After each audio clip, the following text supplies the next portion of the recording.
बलूचिस्तान के शहर नोकंडी से वॉइस ऑफ मकरान के नुमाइंदे सैयद जान बलोच की रिपोर्ट के मुताबिक वज़ीर आला बलूचिस्तान मीर सरफराज बुगटी का पीपल्स पार्टी के सूबाई क़यादत के हमरा संजरानी हाउस नोकंडी का दौरा किया, जहां उन्होंने साबिक चेयरमैन सेनेट और MP चाग़ी मोहम्मद सादिक संजरानी, साबिक MD साइंदक प्रोजेक्ट हाजी मोहम्मद रज़ाक राज़िक संजरानी, साबिक मुशीर वज़ीर आला बलूचिस्तान मीर एजाज खान संजरानी और तहसीलदार मीर ज़िया खान संजरानी से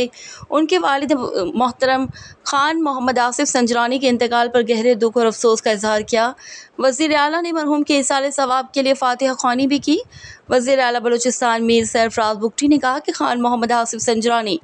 बलूचिस्तान के एक कदावर शख्सियत थे, जिनकी सियासी और समाजी खदमात हमेशा याद रखी जाएंगी। उन्होंने मज़ीद कहा कि मरहूम के इलाके के लिए खदमात नाकाबिल फरामोश हैं। ताज़ियती वफ़द में पाकिस्तान पीपल्स पार्टी बलूचिस्तान की सूबाई सदर सेनेटर सरदार मोहम्मद उमर गोरगेज, सेनेटर आगा शकील दुरानी, रुकन कौमी assembly Haji Malik Shah Gorgej, opposition leader Balochistan assembly Mir Younus Zehri, अरकान सूबाई असम्बली प्रिंस आगा उमर अहमद ज़ई, मोहम्मद खान लहड़ी ने भी मरहूम के अहले खाना से इज़हार ताज़ियत किया और फातिहा ख़्वानी में शिरकत की।